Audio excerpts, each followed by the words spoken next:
Vous écoutez un message enregistré à l'église CVV Paris. Pour plus d'informations, visitez notre site internet cvvparis.fr. Bonjour, je m'appelle Jean Huygens. Pour ceux qui ne me connaissent pas un peu, ça fait quelques temps que je suis à CVV. Après, pour faire plus simple, je pense que vous pouvez m'appeler Jean. C'est beaucoup plus simple parce que le reste, parfois, peut être difficile. Mais je pense que ce matin, si vous voulez faire connaissance, on le fera après. Mais je veux juste bénir Dieu pour les chants dont le groupe de louanges nous a partagé. Car je crois que ce matin, normalement, on ne peut pas ne pas louer Dieu ce matin. Disons, Jolie a commencé par nous dire que Dieu, il était puissant et qu'il était parmi nous, il était avec nous, il ne s'éloigne jamais. Ce matin, si on a douté de la présence de Dieu, Jolie nous a rappelé que tous ses attributs sont prêts à se manifester. Et ce Dieu-là, nous le portons en nous, où que nous soyons, quelles que soient les difficultés ou bien les joies par lesquelles nous passons. Ce Dieu-là, il est là. Et Jolie continuera pour nous dire que il est fidèle. Au-delà de nos doutes, au-delà de nos manquements, au-delà de tout ce qu'on peut penser de nous-mêmes, Jolie a ajouté, il est fidèle. Et nous vivons dans une société où aujourd'hui même, combien de doutes, combien de peines, combien aussi de désespoir remplissent nos boucles de Telegram ou bien nos boucles de Facebook. Une image change une autre image. Les épreuves appellent une autre épreuve. Qui regarde le Tour de France en ce moment? Ou bien, voilà, il y a des gens pour dire que c'est une épreuve, le Tour de France. Et nous savons aussi qu'il y a d'autres images qui passent sous nos écrans, disons, telles que il y a Israël, il y a la Palestine. Ce sont des épreuves, mais qui ne se ressemblent pas. Ce matin, je veux vous dire juste que d'un côté, vous pouvez avoir les coureurs du Tour de France, et de l'autre côté, notre télé nous montre la Palestine et Israël. Mais au-delà de toutes ces épreuves, il y a une chose qui demeure, c'est l'espérance. L'espérance du coureur d'aller jusqu'au bout et de voir la fin de ses courses. Et il y a aussi l'espérance de ces gens qui meurent gratuitement et qui espèrent un jour voir la fin. Je crois que aujourd'hui, je me dis, si on devrait tout m'enlever, il y a une chose que j'aimerais que Dieu puisse me permettre de garder. C'est l'espérance. C'est la foi, car je crois que c'est la seule chose qui pourra nous aider, ou que nous pouvons, quel que soit l'endroit où que nous puissions nous trouver. Dimanche dernier, Johan nous a parlé des douleurs de la croissance de la marche chrétienne. Et Johan nous a exhortés sur le fait que cette marche avec Dieu ne se fera pas sans ces épreuves. Que vous soyez coureur ou bien que vous soyez dans un pays où les bombes vous tombent sur la tête, nous avons chacun, à un moment ou à un autre, rencontré nos douleurs, nos épreuves. Et puis, en continuant, disons, Johan nous a exhortés à apprendre à intégrer dans nos vies de croyants et cette démarche que l'épreuve n'écarte pas les chemins du croyant. Et au fil de son message, et en s'appuyant sur les 5 premiers versets de Romains 5, Johan nous a encouragés à être fiers non seulement de la manifestation de la gloire de Dieu, comme Jolie a chanté tout à l'heure, la présence manifeste de Dieu qui vient agir dans nos douleurs, mais Johan nous a aussi encouragés du fait que nous avons part avec Dieu dans sa souffrance. C'est ce qu'il nous dit. Nous n'avons pas seulement l'héritage glorieux, mais nous avons aussi l'héritage de sa souffrance. Et c'est une souffrance qui, grâce à l'action de l'Esprit, comme Johan a terminé, pour dire que ça produit de la persévérance. Et au bout, il y a encore ce trésor, l'espérance, qui n'est autre que la foi, l'espérance. C'est une autre manière de parler de la foi. Et c'est cette espérance qui, sans discussion aucune, portera Abraham, que vous connaissez, à répondre « Me voici », alors que Dieu choisit de l'exposer à la plus grande épreuve de sa vie d'homme, de croyant, de mari, et de père. Et Abraham va dire à Dieu, me voici. Il est écrit dans cette histoire, quand Dieu appelle Abraham, il est dit, après ces choses, après tout ce qu'Abraham a connu avec Dieu, la Bible dit, Dieu mit Abraham à l'épreuve et lui dit, Abraham, il répondit, qu'est-ce que tu veux? Me voici. Dieu dit, prends ton fils, ton unique, celui que tu aimes, Isaac, va au pays de Morija et là, offre-le en sacrifice, en holocauste, sur l'une des montagnes que je te dirai. Abraham se leva de bon matin, sella son âne et prit avec lui 2 serviteurs et son fils Isaac. Il fendit du bois pour le sacrifice et partit pour aller au lieu que Dieu lui avait dit. Le 3e jour, Abraham leva les yeux, vit le lieu de loin, et Abraham dit à ses serviteurs, reste ici avec l'âne, moi et le jeune homme, nous irons jusque là pour adorer. Et Abraham dit, nous reviendrons auprès de vous.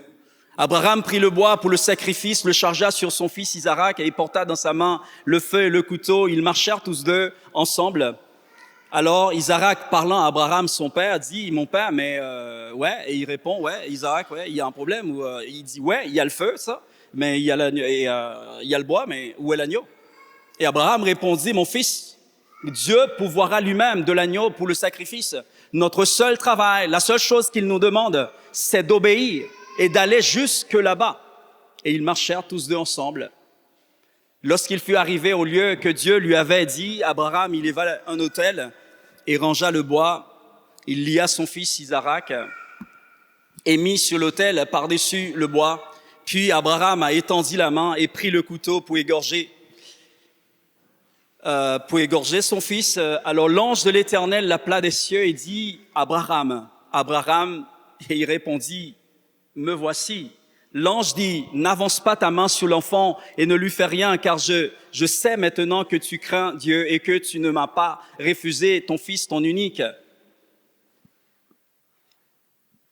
Abraham leva les yeux et vit derrière lui un bélier retenu dans un buisson par les cornes.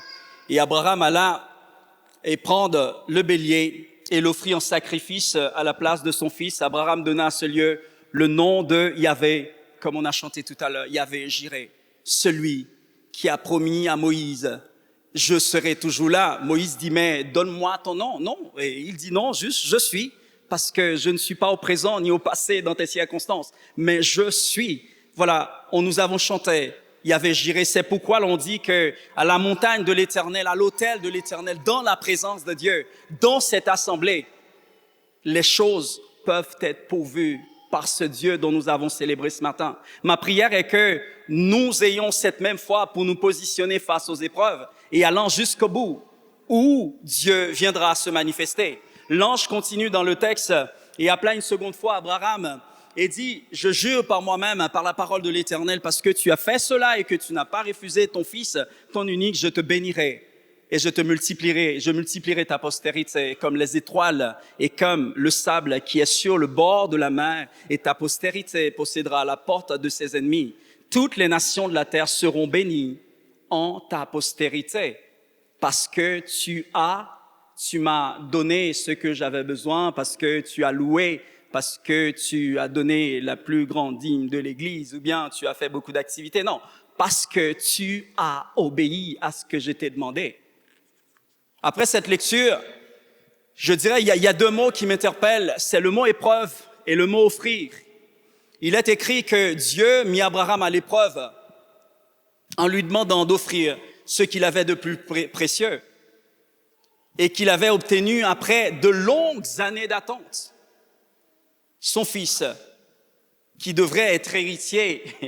Et à l'époque, avoir un fils dans ces sociétés, c'était une grâce pour un homme, mais encore plus pour sa femme. Par le caractère de cette offrande, l'auteur nous met en face d'une épreuve qui est extrême pour un homme. Abraham n'a pas seulement été sollicité dans son état d'homme ou de croyant, mais un père aller en ce lieu donner son fils, c'est pas quelque chose de facile. Et je pense que nous serons d'accord ce matin pour dire que ce ne sont pas des tonnes de chocolat que Dieu a demandé à Abraham. Ce ne sont pas des fleurs, ni les promesses de son jardin comme cela se faisait à l'époque, mais son fils, et il a précisé, celui que tu aimes, parce qu'au cas où tu doutes, Voilà, parce que nous sommes toujours prêts à dire, Seigneur, mais je peux te donner ça parce que, voilà, ça ne me coûte rien, mais cette poche de droite, non, je peux pas te le donner. Mais Dieu a bien précisé. Il a dit à Abraham, c'est celui que tu aimes beaucoup. Et c'est en cela que l'épreuve d'Abraham, elle est extrême ce matin. Et je me suis dit, qui que vous soyez ce matin, sacrifié ou abandonné à l'autel de Dieu, ce que vous considérez comme un trésor reste difficile et éprouvant. Le jeune homme riche en a fait l'expérience. Jésus lui a dit, mais es-tu prêt à sacrifier ta richesse pour entrer dans le royaume? Il dit, ouais, je dois réfléchir. Et il est parti. Ce matin, je ne sais pas ce que Dieu veut vous demander. Et je ne sais pas ce que Dieu est en train de vous demander, ou bien vous a demandé. Mais ma question ce matin, car c'est un texte qui est prêché souvent, c'est pour ça que ma question ce matin, ce n'est pas qui est prêt à faire une telle offrande à Dieu, ou qui se sent prêt à passer par de telles épreuves. Parce que un jour ou l'autre, chacun ici sera éprouvé. Et ça peut même aller jusqu'à nos progénitures aussi. Mais la vraie question ce matin, c'est savoir avec quelle attitude l'enfant de Dieu que nous sommes devrait accueillir et faire face aux épreuves qui arriveront ou que nous sommes en train de traverser. Je ne vous connais pas ce matin, mais ces épreuves arriveront. Et ce matin, la foi d'Abraham, la foi auquel Abraham nous expose cet après-midi ou ce matin, je dirais, c'est une ferme assurance des choses qu'on espère et qui est prête à se manifester, comme nous avons encore chanté, par une démonstration des choses qu'on ne voit pas. C'est à cette foi qu'Abraham nous expose. Abraham ne nous expose pas une foi just be saved, c'est-à-dire que tu es juste sauvé et tu marches vers le paradis. Non, Abraham dit, il y a une foi qui déplace les montagnes. Abraham dit, il y a une foi qui peut changer les circonstances dans lesquelles tu te retrouves. Et Abraham dit, il y a une foi qui peut bouleverser même la ville.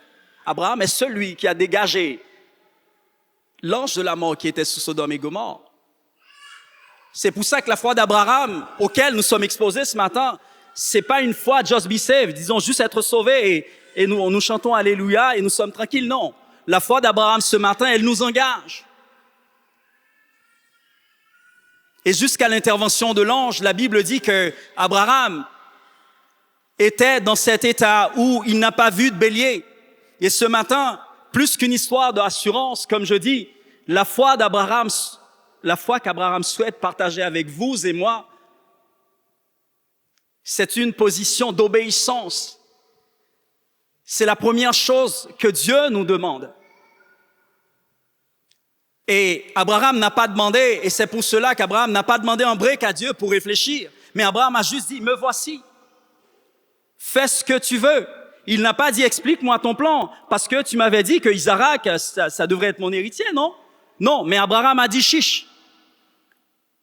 Parce que sa foi est née le soir où il a tout quitté, Abraham. Vous connaissez cette histoire, ou bien si vous ne le connaissez pas, vous pouvez trouver Adrien après, Adrien vous l'expliquera. Parce que ce matin, j'ai pas vraiment eu le temps pour vous expliquer cette histoire. Mais Abraham a dit, Dieu chiche, on y va. Parce que sa foi est née. Alors que Dieu lui dit, allons nowhere, allons quelque part que tu ne connais pas. Abraham dit, eh ben, vas-y.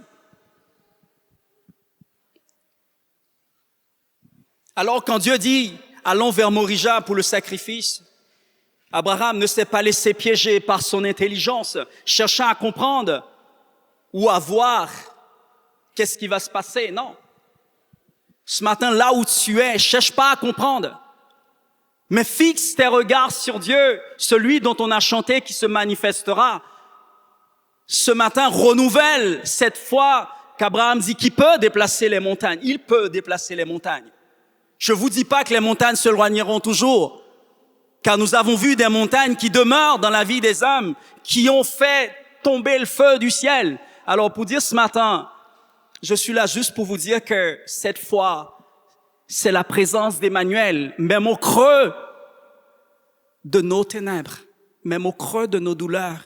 C'est une foi qui rassure, une présence, là où nous pouvons nous trouver. Alors cherche pas à comprendre, mais fixe ton regard. Il a marché, Abraham sans voir. Et je me dis, ce matin et Abraham n'a rien vu. Mais Isaac va le rappeler la réalité. Parce qu'il y a toujours des gens qui sont à côté de toi pour te rappeler la réalité. Mais tu sais, Jean, et là, ouais, faut te bouger un peu parce que là, c'est pas possible. Tu peux pas t'asseoir là-dedans. Et Abraham va dire, papa, je vois le bois, le feu, tout ça, mais l'agneau n'est pas là. Abraham dit, t'en occupe pas, gars, on doit juste obéir. Dieu s'occupera de cette affaire. Il s'arrangera. Parce que cette épreuve n'est pas la mienne. J'ai jamais choisi, moi, d'aller là-bas. C'est pas la mienne. Là où tu es, c'est pas ton problème, parce que tu es son héritage. Penses-tu qu'un homme va avoir un héritage et le laisser dans l'eau et le laisser dans le désert? Non. Il dit, il va chercher toutes les GPS du monde pour le retrouver. Eh bien, dans l'épreuve où tu es, Dieu saura, il viendra te sortir de là, où il traversera cette épreuve avec toi. Il l'a fait avec tant d'autres avant nous. Pourquoi il le fera pas avec toi? Eh bien, Abraham lui dit, moi, je sais pas, gars. C'est l'épreuve du Seigneur. Moi, je fais que marcher, quoi. Moi, j'obéis, quoi. J'obéis. Et Abraham ira jusqu'en haut. Il bâtira l'autel. Parce qu'Abraham, c'est un homme d'autel. On l'a chassé en Égypte. Abraham, il a bâti un autel. Disons, Lot est parti. Abraham a bâti un autel. Et disons, il est sorti, normalement, de Charance chez son père. Il a bâti un autel. C'est un homme d'autel. Abraham, c'est un homme de la présence de Dieu. Il mit le bois, lia Isaac et déposera sur l'autel prêt à brûler. J'imagine le rythme cardiaque d'Abraham et le rythme cardiaque plutôt d'Isaac parce que le plan n'était pas là, parce que Isaac n'avait pas compris tous ces genres de choses, mais j'imagine. Et j'ai encore du mal à saisir toute la tension dans le cœur du père d'Abraham, dans le cœur de père d'Abraham, un père. Je sais pas, ou bien un musicien, Dieu te dit, mais mets ta guitare sur l'autel, gars. Ah, tu dis ouais. Ou bien un chanteur, Dieu te dit, mets ta voix sur l'autel. Et tu dis, bon, ok.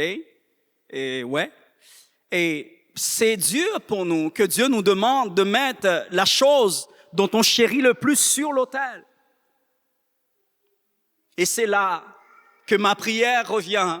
Seigneur, si tu dois tout m'enlever, laisse-moi l'espérance. Si tu dois tout m'enlever, laisse-moi la foi, parce que la foi m'aidera à marcher jusqu'au bout.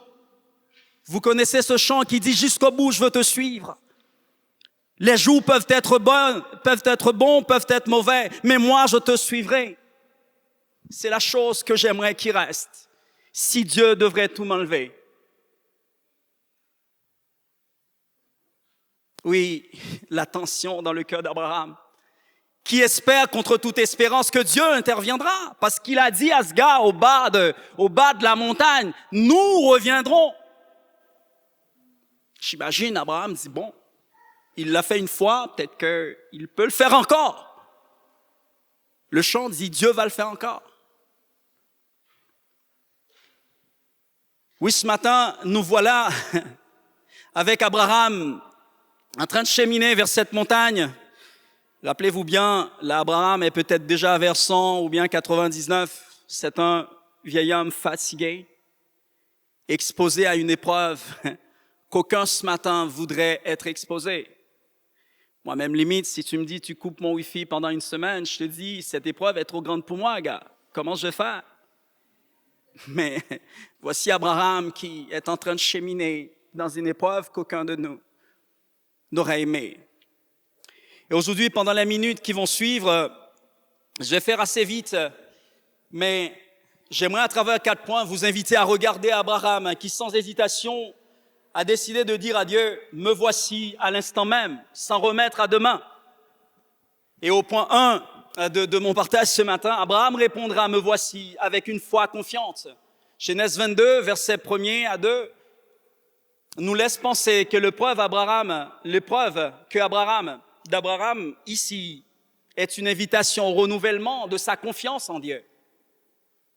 Hébreux 11, 17 nous dit, c'est par la foi qu'Abraham a offert Isaac lorsqu'il a été mis à l'épreuve.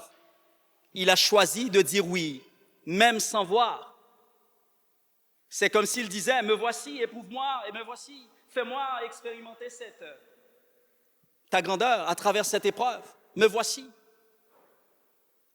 Face aux épreuves et aux demandes de Dieu, certains fuient parfois, mais Abraham, avant même de savoir ce que Dieu allait lui demander, il a dit, me voici, parce qu'on a déjà cheminé ensemble. Tu es fidèle. Tu as toujours été fidèle envers moi. Me voici. Et quand Dieu a formulé sa demande extrême, Abraham n'a pas cherché à négocier. Il n'a pas cherché à consulter des gens. Preuve d'une relation profonde et confiante entre lui et Dieu. Genèse 22, le verset 3 nous dit, le lendemain même, sans murmurer ou bien sans râler, mais pourquoi encore et ouais, qu'est-ce qu'on va faire? Abraham se leva de bon matin et il a fait tout ce qu'il devrait faire. Cet après-midi ou ce matin, Abraham te dit l'obéissance à ce que Dieu te demande ne doit pas être différée ce matin. Fais-le vite et fais-le maintenant. Ça ne s'attend pas. Fais-le vite. Ce que Dieu t'a demandé, te demande, fais-le vite et maintenant. Et au point 2 de notre histoire ce matin, face à l'épreuve extrême, Abraham répond, me voici, avec une foi expérimentée, car Abraham est celui qui a marché de Charan, qui est passé en Égypte et qui a traversé les plaines pour arriver là où il est avec Dieu.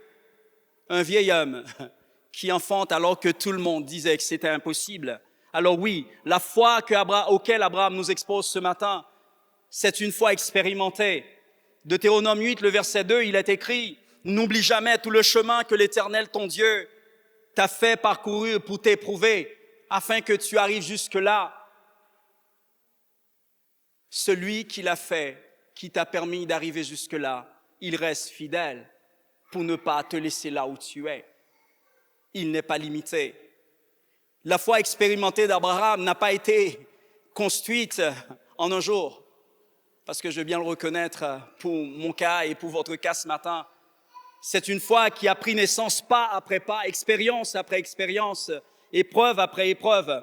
Entre Genèse 20 et 21, dans un contexte de famine, Abraham a vu Dieu pourvoir à ses besoins en Égypte, en pleine vieillesse, comme je disais tout à l'heure. Alors que tout semblait fini, eh bien, Isaac est arrivé. Alors ce matin, je crois que nous sommes appelés à faire confiance à notre Dieu Père. Il est un pédagogue expérimenté et il sait adapter les épreuves à chacun de nous. Il ne nous donnera pas quelque chose dont nous ne pourrons pas supporter. En 1 Corinthiens 10, il est écrit aucune tentation. Je vais même jusqu'à dire aucune épreuve ne vous est survenue qui n'a été humaine, et notre Dieu est fidèle pour aussi vous accompagner au cœur. Et c'est ce qu'il a fait à Pierre. Il a dit, Simon, Satan vous a réclamé pour cribler ta foi, mais moi j'ai prié pour toi afin que ta foi ne défaille point. Mais à aucun moment donné, il a dit à Pierre, je vais t'épargner ce criblage de Satan, je vais te mettre de côté. Non, il dit, il t'a réclamé pour te cribler, mais sache que moi, je suis Emmanuel. Au moment où tu vas être criblé, je serai là. Parce que des fois, dans nos épreuves, mais on dit là que c'est trop dur, Dieu n'est pas là. Mais non, Dieu dit, moi, je suis là, je suis en train de prier alors que tu souffres, je suis en train de prier alors que tu ne comprends pas, je suis en train de prier alors que tu penses que tout est fini. Seigneur, ce matin, s'il y a une chose que tu dois me laisser quand tout est terminé, c'est la foi de savoir que tu restes Emmanuel, même au cœur de ma souffrance, même au cœur de mes difficultés. Et oui, il n'a pas dit à Pierre, je t'épargnerai, gars. Et au point 3 de cette histoire, Abraham va répondre, me voici, avec une foi obéissante, mais une foi qui est capable de ramener l'invisible au visible. Abraham n'a pas posé de questions. Il a dit à Isaac, ferme ta bouche. Notre seul devoir, c'est de marcher jusqu'au bout. Parce que celui qui a fait la promesse, il est fidèle pour l'accomplir. Il m'a dit que tu seras l'héritier. Moi, je veux croire que il ne te prendra pas. Et je me suis dit qu'il n'a pas avancé aveuglement, Abraham. Car comme je le disais tout à l'heure, sa foi reste fondée sous cette ferme assurance que Dieu est capable de prendre soin de l'épreuve dans laquelle que Dieu lui-même l'a fait rentrer. Parce que ce n'est pas toujours l'ennemi qui permet les choses. Parfois, Dieu nous éprouve aussi. Mais nous ne sommes jamais seuls. Et quoi qu'il arrive, Abraham était confiant que cette épreuve concourra à son bien. Et comme Romain le dit, toute chose concourt au bien de ceux qui aiment Dieu. Et en Hébreux 10, le verset 23, il est écrit « Retenons ferme la profession de notre espérance. » Encore l'espérance. La profession de notre foi, car celui qui a fait la promesse, il est fidèle. Abraham a refusé tout ce qui aurait pu l'empêcher d'obéir à Dieu. Il n'a pas consulté Sarah, ça j'ai pas compris parce qu'on l'a enfanté à deux, gars. Hein? Comment tu peux prendre une telle décision et sans m'en parler, quoi? Non. Et ses serviteurs ne savaient rien. Même Isaac, disons, le concerné. Et disons, il a choisi de croire sans voir. Comme lorsqu'il a quitté la maison de son père. La foi d'Abraham ce matin, je me suis dit, alors que je réfléchissais, je me suis dit, c'est une célébration de la providence souveraine de Dieu. Les mots ont leur sens, de la providence, mais souveraine de Dieu, un Dieu qui pourvoit quand il veut, comme il veut et où il veut. Pas quand tu veux.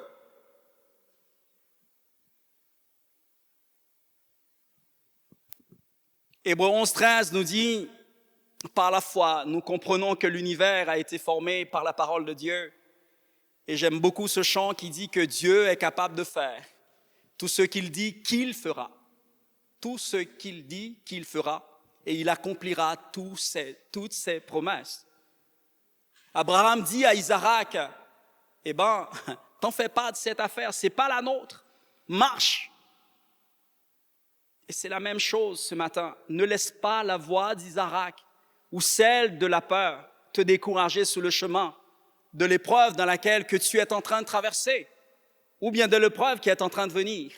Mais chasse la voix d'Isaac et écoute la voix d'Abraham qui sait que Dieu n'est pas un Dieu de mort, mais un Dieu de vie, de résurrection, de compassion et de délivrance, au point de permettre à Abraham de ne pas abandonner au milieu ou vers la fin de l'épreuve, mais d'aller jusqu'au bout. Oui, Abraham est allé jusqu'au bout, comme dit le chant, dans les bons, les mauvais jours. Jusqu'au bout, je veux te suivre.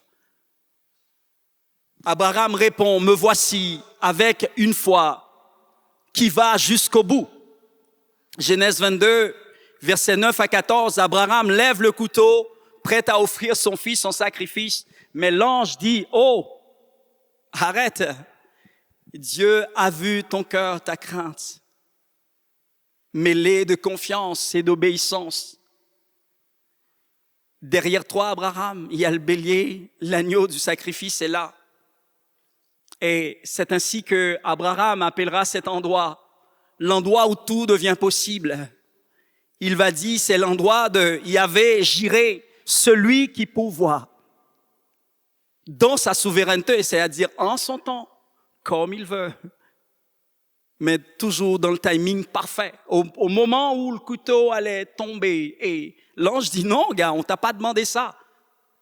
Mais est-ce que tu étais si prêt à déposer ton trésor ce matin? Le jeune homme riche n'a pas su le déposer. Ce matin, est-ce que toi, tu sauras déposer? Dépose. Et notre Dieu vous enrichira. Car à la montagne de l'Éternel, il est écrit, il sera pourvu, tout sera accompli. Et nous qui confessons notre foi en Jésus, il est écrit, il y a plus que 2000 ans, Dieu nous invite à nous tourner vers la croix, là où tout a été accompli. Disons, c'est tel un enfant. Disons, j'imagine si, quand Adrien ou quand Jeff a dit à Jérémie, on ira en vacances, décembre 2027, il ne s'inquiète pas parce qu'il sait que son père a déjà tout payé. Mais c'est 2027. On ira à Disney World, Disneyland aux États-Unis. Eh ben, sous la cour de l'école, il parle avec ses potes. 2027, eh ben, je suis aux États-Unis, Disneyland, tranquille. Les gars disent, tu doutes pas? Non, papa n'a jamais menti, car il sait ce qu'il fait. Il a tout accompli. Je crois que ce matin, Dieu nous appelle à nous tourner vers la croix, là où il a tout accompli. Parce que quand quelqu'un a tout, Jeff a tout payé, mais sauf que c'est en 2027. Jésus a tout payé. Mais tu dis, Jean, pourquoi est-ce que je me retrouve là où je me trouve? Dans le manquement, dans la disette, dans la souffrance. Quand est-ce que cette chose-là se réalisera? Je ne sais pas. Mais lui, il le sait. Et le Saint-Esprit qui habite en vous ce matin, vous le dira et vous conduira. Oui, Abraham, il est allé jusqu'au bout. Et l'ange lui a dit, le bélier est juste derrière. Alors, ce matin, n'abandonnons pas. Il est écrit au psaume 84, le verset 4 à 7, « Heureux ceux qui placent en Dieu leur foi. Heureux ceux qui placent en lui leur confiance. » Je ne parle pas de la foi just be saved, parce qu'on peut être sauvé et on l'a. Mais je parle de la foi où le Dieu qui est en nous peut nous amener à déplacer nos montagnes, peut nous amener à déplacer les montagnes de nos familles, les montagnes de notre travail, les montagnes de notre situation. C'est de cette foi que je parle ce matin, parce que Abraham, il parlait pas le fait d'être sauvé. Ce matin, on parle pas de ça. On parle de la foi qui déplace les montagnes, non pas par ta force ou par ton intelligence ou par ta compréhension, mais par l'Esprit de Dieu qui vit en vous et qui était capable de se manifester. Même de vous imposer la main. Joly a dit non, là non, tu peux pas t'installer ici. Je te déloge dans le nom de Jésus. Parce qu'il a tout payé. Et oui, ce matin, alors qu'on va vers la fin de ce partage, parce que c'est quand même les vacances, et il est écrit, heureux ceux qui placent en Dieu leur foi, leur confiance, lorsqu'ils traversent la vallée de Baca, la vallée de l'épreuve. Il la transforme en un lieu plein de sources. CVV, vous êtes appelés à transformer les endroits où vous passez en des lieux pleins de sources, parce que les pierres qui bouchent les sources que vous êtes ont été enlevées, parce que Christ a accompli à la croix. Il dit que des fleuves d'eau vive jailliront en nous alors que nous traversons nos déserts. Alors à toi qui traverses la vallée ou qui redoute les épreuves à venir, crie au Dieu de l'impossible à pleine voix ce matin. C'est ce que Joly nous a demandé de faire ce matin. Crie à Dieu à pleine voix. Comment ne pas te louer? Quand je regarde autour de moi, je vois tout ce que tu as accompli. Qu'est-ce qui peut m'empêcher de te louer? Paul dit rien. Rien ne pourra m'empêcher de te louer ou de t'aimer. Parce que je sais qui tu es, je sais ce que tu as fait. Joly a dit, comment ne pas te louer? Comment ne pas te louer? Car tu es le Dieu de l'impossible, le Dieu qui ramène l'invisible au visible. Le bélier n'était pas visible, mais Dieu l'a rendu visible au bon moment, souverainement, parce qu'il est maître, il fait ce qu'il veut quand il veut. Personne ne peut lui donner des ordres, Dieu. Sa providence est souveraine. Il peut rendre le possible, l'impossible possible. Au psaume 34, le verset 18, il nous dit, quand un juste crie, l'Éternel entend et il le délivre de toutes ses détresses, de toutes ses épreuves. Ce matin, nous pouvons crier devant Dieu. Anne n'avait plus de voix, mais il dit, Dieu comprend mes larmes, j'en ai rien à faire. Je suis posé là, mais chacune de mes larmes est capable de lui dire là où je me trouve et combien la douleur, combien cette douleur me tue ou m'effraie. Et si tu ne sais pas comment te positionner dans ton épreuve ce matin, car moi-même, qui vous parle ce matin, ça fait des années que je traverse, comment dire, cette épreuve où il y a une chaleur dans mon dos et Tout le monde a regardé, les psys ont regardé, et les gens ont fait des IRM, mais ça part pas. Et à un moment donné, je pense que je finis par me dire, Seigneur, ta grâce me suffit. Ta grâce me suffit. En tous les cas, c'est ce qu'il a communiqué à mon cœur, qui m'a donné la paix. Quand cette chaleur, même des fois sous les bancs de l'école, et des fois il y a la chaleur qui monte, ça, et je pense que c'est ce qui me garde. Mais ce matin, je reste convaincu que c'est pas la même chose qu'il vous dit. Et je reste convaincu que sa souveraineté me dépasse. Et que c'est ce qui devrait nous rendre humbles dans ce que nous vivons. De dire, Seigneur, je sais pas, mais je sais que ta souveraineté, elle est bonne. Elle est remplie de miséricorde. Et ce matin, je ne sais pas ce que tu traverses. Je ne sais pas où tu es. Mais sache que nous sommes un corps et que nous pouvons aussi apprendre à porter les fardeaux, les épreuves de nos frères aux pieds de Jésus. Je ne sais pas comment, mais la Bible nous rapporte que le paralytique, il y avait ce paralytique qui était là, accroupi dans ses épreuves. Mais à un moment donné, les autres membres du corps ou bien du village ont regardé. Ils disent, mais non, à la croix, tout a été accompli. On ne peut pas te laisser dans cette situation. Mais il s'est laissé porter. Est-ce que ce matin, tu te laisseras porter dans tes épreuves par la famille que nous sommes? Est-ce que tu nous laisseras voir même le point de tes épreuves? Parce que nous ne sommes pas là pour nous juger. Mais nous sommes là pour dire, Isaac, ferme ta bouche, laisse-nous marcher, aller trouver notre délivrance. Ce matin, est-ce qu'on peut juste apprendre à nous porter les uns les autres aux pieds de Jésus? Ou apprendre à se laisser porter? Ou bien l'épreuve est tellement solo et que tu te retrouves tel âne stérilisé, alors que tout le village enfante, mais toi, stérilisé. Alors que tout le monde a un job, mais toi, t'es comme stérilisé. Alors que tout le monde a une famille, mais toi, rien ne marche. Mais la Bible dit que Anne dit, c'est pas possible. Je sais que c'est toi qui l'as permis, mais moi, je ne veux pas m'arrêter là. Je veux frapper à la porte jusqu'à ce que tu ouvres. Et à un moment donné, la Bible dit que Anne n'a pas cessé de frapper année après année. Il dit, moi, je veux, mon fils, je le veux, cette stérilité, je le veux pas.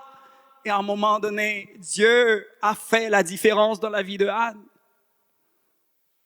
Cette parole est peut-être pour toi ce matin, c'est peut-être ce que Dieu te demande. Frappe encore. Tu le vois pas, frappe encore.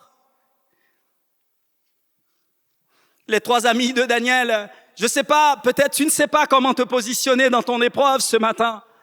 Ou bien dans l'épreuve qui viendra demain ou après-demain, tu ne sauras pas comment te positionner. Mais les 3 amis de Daniel te disent, même si Dieu ne le fait pas, ne plie pas tes genoux devant les idoles de ce monde. Ne te rabaissez pas devant les Baals de ce monde. Ne vends pas ton âme. Ne liquide pas ta foi. Parce qu'il t'aidera au bon moment. Les 3 amis de Daniel ont regardé le roi dans les yeux. Il dit, gars, sache que ta fournaise que tu as chauffée là, tu peux nous précipiter, mais nous ne plierons pas notre genou, gars. Nous ne t'adorons pas, gars. Le Dieu qu'on adore, même lorsqu'il ne nous sauve pas, nous, on restera attachés. Parce que c'est à toi pour mourir et vivre dans les bons, les mauvais jours. Le chemin du calvaire est étroit et périlleux, mais notre Dieu est fidèle, il est capable de le faire. C'est ce qu'ils diront. Parce que dans l'épreuve, des fois, on ne sait pas quoi faire. On ne sait pas quoi faire. Leur confiance ne disait pas que Dieu nous allait sortir. Mais les 3 amis de Daniel disent, même s'il ne le fait pas, nous resterons attachés avec lui. Loin d'un bouclier contre l'épreuve, leur foi était la certitude qu'ils ne seraient pas seuls dans cette fournaise. Au point 4, et nous terminons ce passage aujourd'hui, et Parce que Abraham ira jusqu'au bout. Et si tu ne sais pas comment te positionner alors qu'on va vers la fin de ce message, et Paul a été affaibli par une douleur qu'il appelait une écharde, une sorte de... On ne sait pas ce qu'il avait. Et il a prié 3 fois, mais Dieu a dit, gars, ma grâce te suffit. Alors que la Bible dit que Paul, et le mouchoir qu'il avait pouvait te toucher, l'onction de Dieu pouvait descendre dans ta vie. Mais Paul pouvait essuyer son visage, son dos avec le mouchoir, tout son corps. Eh bien, l'écharde restait. Et Dieu lui dit, ma grâce te suffit. Et si tu ne sais pas comment te positionner, alors que tu portes ta croix ce matin, si tu ne sais pas comment te positionner alors que tes nuits sont baignées de larmes, au point que tu ne sais même pas comment crier, ce matin, Dieu est là, il veut faire la différence. Ou je vais m'arrêter là pour vous dire que notre Seigneur Jésus à Gethsémani, la Bible dit que la souffrance l'a agenouillé, l'épreuve de la croix l'a agenouillé, mais à aucun moment donné, il a laissé cette souffrance lui enlever l'espérance. Et il a su dire, Père, si tu veux éloigner cette coupe de souffrance de moi, je sais que tu es capable de le faire, mais toutefois que ta volonté soit faite, parce que je sais que ta providence, ta toute-puissance, elle est souveraine. Tu fais ce que tu veux, quand tu veux. Je vais m'arrêter ici pour vous dire que ces exemples ne nous demandent pas de comprendre l'épreuve, mais de nous positionner avec foi et obéissance. Comme Abraham, disons, Seigneur, me voici, parce que je compte sur ta fidélité. Et comme Jésus, nous pouvons dire, à quel autre irions-nous, car tu as les paroles de la vie, que ta volonté soit faite. Cet après-midi, la foi et la confiance d'Abraham dans cette épreuve s'inscrit chez Samuel, en 1 Samuel 15, de verset 22, qui nous apprend que l'obéissance vaut mieux que tout sacrifice. Arrête d'écouter Isaac ou bien les gens qui te disent, mais ton diplôme, comment tu vas faire? Ta situation de mariage, comment tu vas faire? Ton célibat, comment tu vas faire? Marche! Parce qu'à la montagne de l'Éternel, Dieu pourvoira. Laisse-moi te dire ce matin, il n'y a pas aucun mystère pour accéder à cette foi. Tu peux accéder simplement ce matin. Et pour la faire grandir, il n'y a pas de mystère. Elle s'entretienne par sa parole et par son Esprit Saint. Ce matin, je vous invite juste à vous lever et à chanter ce chant qui dit « Jusqu'au bout, je veux te suivre, Seigneur, dans les bons comme dans les mauvais jours, parce que c'est toi qui es capable. Parce que tu es capable de faire la différence dans ma vie. Tu es capable de faire la différence dans ma vie. Jusqu'au bout, je veux te suivre. » La foi d'Abraham ce matin nous expose à cette assurance qui nous porte à marcher, croyant que Dieu a tout accompli et que nous ne sommes pas seuls et que nous ne le serions jamais. Parce qu'il n'est pas un homme, ni le Fils de l'homme pour mentir. C'est une histoire de temps. Jeff a payé les vacances pour 2027. Mais Jérémie est déjà en joie parce qu'il sait que, même lorsqu'il tourne en rond dans la maison, mais 2027, il sera à Disneyland. C'est juste pour vous dire que Jésus a payé le prix. Vous êtes au cœur de votre épreuve, vous tournez en rond, mais le temps viendra où il résoudra cette épreuve dans ta vie. C'est son affaire. Dépose nos épreuves ce matin. C'est pas la tienne. Ne la garde pas. Je vous en supplie, dépose-la sur l'autel. Abraham a déposé sur l'autel. Il a déposé sur l'autel.